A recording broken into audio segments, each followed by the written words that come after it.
Welcome to Collegial Conversations with Diana Clark, the professional webinar series that offers clinical and personal perspectives on issues that are common, but often not talked about. Here is today's Collegial Conversation.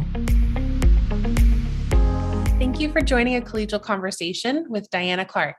Today we have a wonderful guest joining us, Jonathan Benz, who is a clinician, an author, public speaker, ordained minister, and fellow colleague at OPG. Jonathan has carried his message of strategic transformative living in over 40 countries and is the author of the book, Live a Legacy, Spiritual Principles for Strategic Living and the Recovery-Minded Church. Jonathan is joining Diana today to talk about cultivating acceptance and identity in the LGBTQ plus community. Thank you for joining us today, Jonathan. We greatly appreciate it. I will now pass the conversation over to Diana.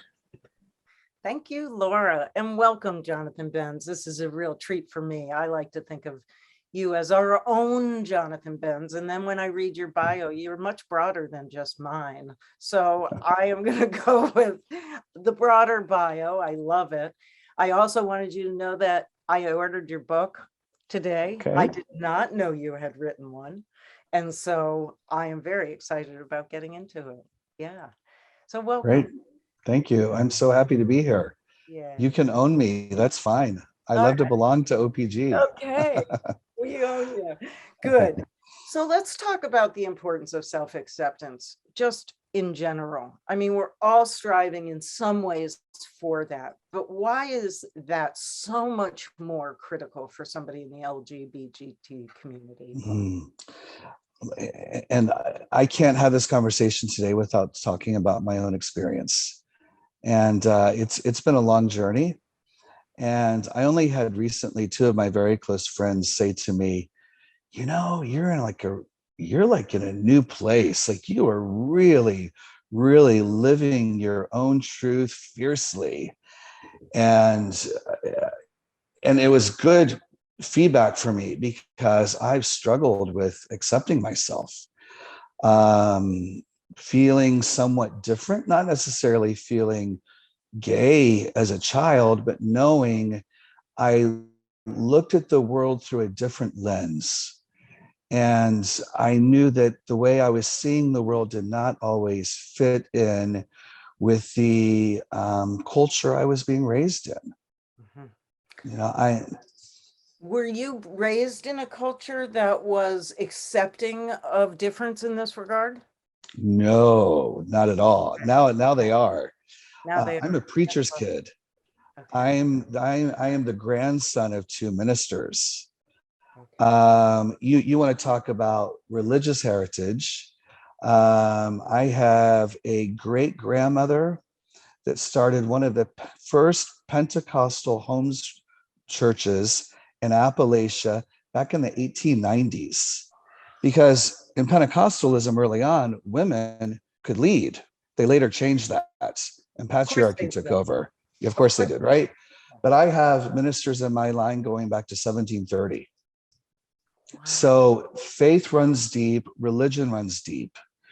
So hindsight, I now recognize I had to shut down part of my psyche to survive. For me, surviving religious culture, as it were. And I went on to become ordained, as you heard in the intro. And I did a lot of church work. I ended up doing a lot of, interestingly enough, my Christian faith propelled me to do ecumenical work, which propelled me to do interfaith work. So it provided, the good part of it provided a foundation to see the world as a very inclusive, lovely place. But it was not always that way. Broken, and humans are broken. Yeah. And that I think one of the things that, and part of the pleasure I get out of reading Christian literature and Christian doctrine is the notion that humans are broken. Yeah. And that there's a path. Yeah. And yet religious structures within Christianity will tell you that they aren't broken. Mm-hmm. That's the rub. It's that we're told that we're not broken. The church is fine, whether it's the Catholic Church, the Southern Baptist Convention, the Reformed Church of America, whatever the group is, the Assemblies of God, they are the authority of God for the parishioners and their interpretation of Scripture. So yes, it made it very difficult to accept myself. And let me add, it was their misinterpretation of Scripture. Agreed. That caused acceptance to be difficult. So, not to get too deep into your journey, because I can imagine it was a long, hard one, and that you did have to excise a part of your psyche in order to find your psyche. That's how I sort of am gathering what you're saying. Sure. What did you struggle in ways that other people described on our show, just in terms of the ways you numbed? Did you get sick with substances? Did you get sick in gambling? Did you get sick? What did you do to numb in your earlier iteration of this journey? Yeah. To be honest, growing up, I had a mentor who was an old timer in AA, and I was warned, don't touch anything. And I didn't, because they said, you're wired, you have a little bit of an addictive personality, you could fall into it. So I was petrified of substances. What I did fall into, though, was spirituality, and I escaped into the very thing that was holding me back. Interesting. So spiritual experience, spiritual devotion, all of that, spiritual experience, spiritual devotion, that is what I escaped into. And I gave my life wholly to the church. And then when it came time for me to really look at myself in the mirror through a series of just aha moments and crises, and probably quite a few things happening, when I quote unquote left the church, I felt like my purpose was gone. Of course. I felt like my identity was gone. Of course. And I felt like I was no longer part of any redemptive narrative where I could do good in the earth again. And I had to reinvent myself and rebuild myself through a lot of therapy and a lot of prayer and a lot of good spiritual direction from spiritual folks who are not bound from the constraints of bad religion. Yeah, I love that. Not bound by the constraints of bad religion. I think we ought to write that. Yeah. Yeah. Yeah. That's great. So in some ways you were lucky, because I'm hearing that your parents are now accepting of your sexuality. Do you work with people who aren't quite as fortunate that way?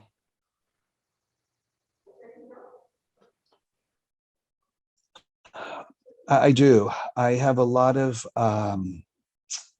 social relationships. I live in New York City because coming out for me was late. And because when I was, I often tell younger people, the time that I would have normally come out, the only role models that I knew, quite honestly, were like the movie The Birdcage was out. And if you remember, like Nathan Lane and Robin Williams, and it was fun, but I'm like, that's not really who I am. Not me. Yeah. The other role model was MTV The Real World. And it was Pedro Alsamora, who died of AIDS. Yeah. And I thought, these are my choices. I don't fit into either of these categories. I don't identify with it. I'm not against it. Like, I liked it, but like, it's not who I am. Yeah. So in some ways I say, like, the delay in coming out probably saved my life, because at that time, the rejection would have been so great that I would have fallen into drugs. And gotten into a lot of trouble, and maybe it would have cost me my life. So because of that, I decided a while ago that any young person who is struggling, who needs a role model, and also, like, in my generation, I'm Gen X, people my age and older were dying of AIDS. There were no role models, really. We didn't have good role models. So I think in really being sensitive to younger people who are not being accepted by their families, stepping in and helping them. Look, my partner and I, 4 years ago, took in a young man from a Middle Eastern country who had to flee. He needed asylum. He got stuck here. And we took him into our home, and he lived with us on and off for 2 years because the state police came to arrest him because he was gay. And his mom called him and said, "You can't come home." And we took him in, and now he's doing well here in New York. So when I say I take this serious, I take this serious. I take immigrants serious. I take LGBTQ plus people serious. You know, I take trans folks serious. You're actually putting your life in action. You're not just talking about being serious. You're actually doing it. Yeah, I love that. Yeah, and I think even with some of the clients that I get to work with through OPG, we work with people globally as well who don't have the supports and who don't have anyone to talk to. And so because of my experiences religiously, I'm able to help a lot of people heal of their religious trauma, find a spiritual path that works for them, or if they don't want that, they don't have to have that either. But finding a way of life that works for them. I like that. I like that. So I can't help but ask this question, given the news and given all the new legislation. Is this new legislation setting us back in terms of self-acceptance, acceptance of difference, acceptance of a culture that may now be changing to something other than cisgender, hetero, male-dominated culture? So what is this causing more trauma for people? Absolutely. And I had this thought a couple of weeks ago. Whenever we try to remove legal protections from any group, whether it be women, whether it be any kind of minorities, whether it be trans people, lesbians, whatever it is, when we try to remove protective legal rights, what it results in is an erasure of identity. Let me say that again. Yeah, if please. we can remove legal Yeah. protections, if we can remove legal protections, they don't exist anymore. Can you say that again? You broke up, and I want to make sure we all have it. Yeah, I just see my internet connection is dodgy right now. I'm not sure why. That's okay. If we can remove legal protections from any group of people, we can then pretend they don't exist, and then we don't have to deal with them anymore. So they are non-persons at that point under law, and that gets internalized in the identity process. Okay. Yes. But not just for the individual, for society at large. For everybody. For everybody. Heterosexual, sort of white, heterosexual, cisgender folks who don't like LGBTQ people can say, I'm erasing them from my world. I don't want to see them. I don't want to look at it. I think it's icky. I don't want to know. This kind of thinking goes on. And I think that's what is driving so much of the legislation from state to state right now, especially against trans young people. And in some ways, I do believe it is a manufactured crisis for political gain. 100%. 100%. So I have a close family member who is a school administrator of a public school down in Florida. And I asked this family member recently, who is a Republican, who does like DeSantis because DeSantis kept their economy going in Florida during the pandemic, doesn't like everything about DeSantis, but said, I'm a Republican. I support DeSantis. I said, well, you're a school administrator of an elementary school.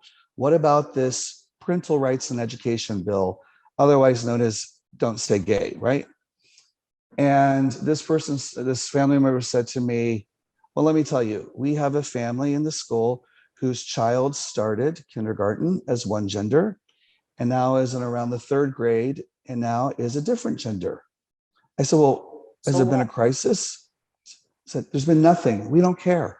We made room. The teachers made room. This past school year, some of the kids said, oh, they have a name that is very gender neutral, but they said, oh, the kids recognize that their friend now presents differently. Totally. And the kids are fine with it. Of course they are. And this family member who is a supporter of DeSantis said, it's ridiculous. And I think that's where most common sense people are on this issue. Like, you know, and this gave me great encouragement too, because it's easy to stereotype anybody who supports someone like what DeSantis is doing to think they support it all. And there are people who might support that governor with their economic policies, but certainly not with their social policies. Mm-hmm. Then we need to liberate the social policies from the financial policies everywhere. Amen. Right? Yes. Right Yes. there. Yes. All right, let's liberate. Yeah. Yeah. Yeah. Is there one thing you would like to say on this beyond what we've already discussed? I think it is more important now for us to speak up, to be visible, to be heard, and not just LGBTQ plus people, but straight allies. Mhm. We need moms and dads to speak up, like that state senator from Michigan spoke up recently, and it went viral, and she said, I am a Christian who does not stand for this. Yeah. This rhetoric, and we have to remember that violent rhetoric will always result in violence against people. Words matter and have consequences, and legislation matters and results in consequences. And so we need people to stand up and not be silent anymore. And to, I'll be very honest. I have felt fear the last few weeks when I see what the Supreme Court is doing. And in part, if I may take just another moment to share one story. About 20 years ago, I was in Washington, D.C., and it was like a prayer rally for the nation that I attended. And I went with some Christian friends who were there, one of whom is a Christian ordained minister that does LGBTQ advocacy work within the church and within conservative groups. And she's very outspoken and has taken a lot of hits because of it. And a white, heterosexual, cisgender man stood up, and he began to pray against abortionists and homosexuals.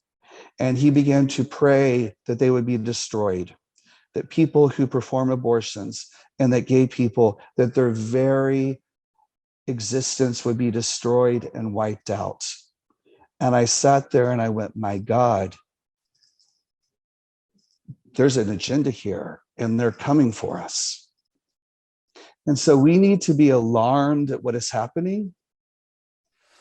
Whether you support limitations on abortion or not, you need to know that the people who are behind this are out to subjugate women, and they're out for gay marriage next, and they are not stopping. They're out for contraception. I have been with these people and I know their mindsets, and they believe that we are going to hell. And if you believe that a group of people is going to hell, they cease to have any worth or value, and no longer are they created in the image of God, because they're going to be burned for all eternity. So we might as well eliminate them now. And this is the psychology of these groups. And this is why we need faith leaders, we need rabbis, we need imams, we need pastors and priests. We need behavioral health professionals. We need politicians. We need police officers standing up saying, not on my watch.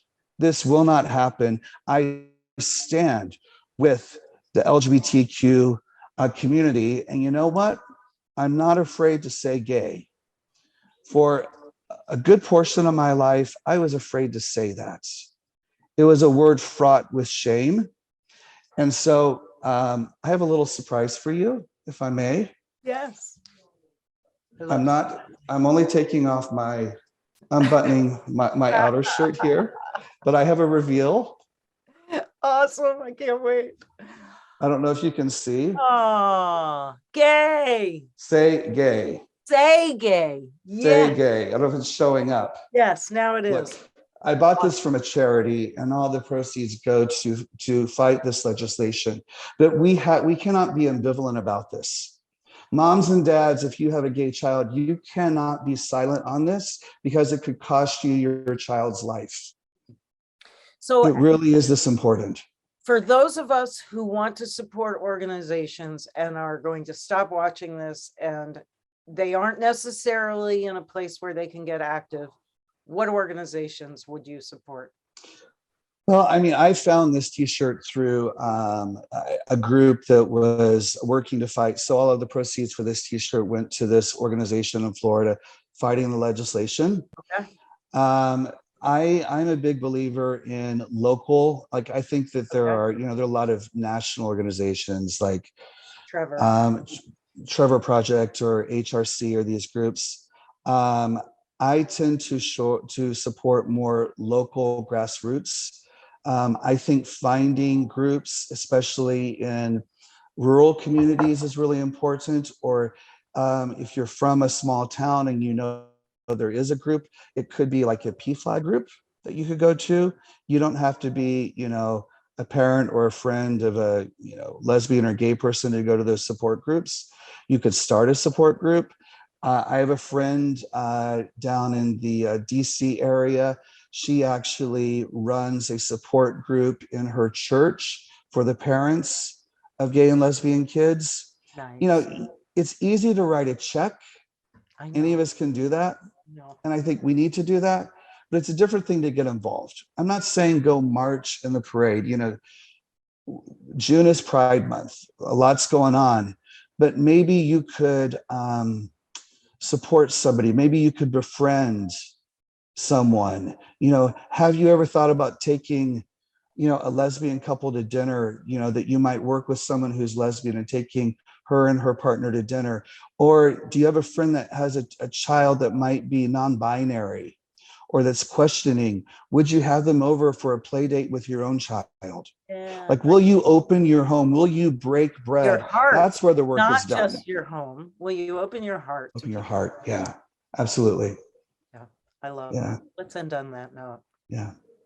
We open hearts. Open hearts. Yeah, open hearts. Thank you, Jonathan Benz. This has been lovely. Great. Thank you. Thank you for joining this webinar. Tune in to more webinars and sign up for our newsletter at o'connorpg.com.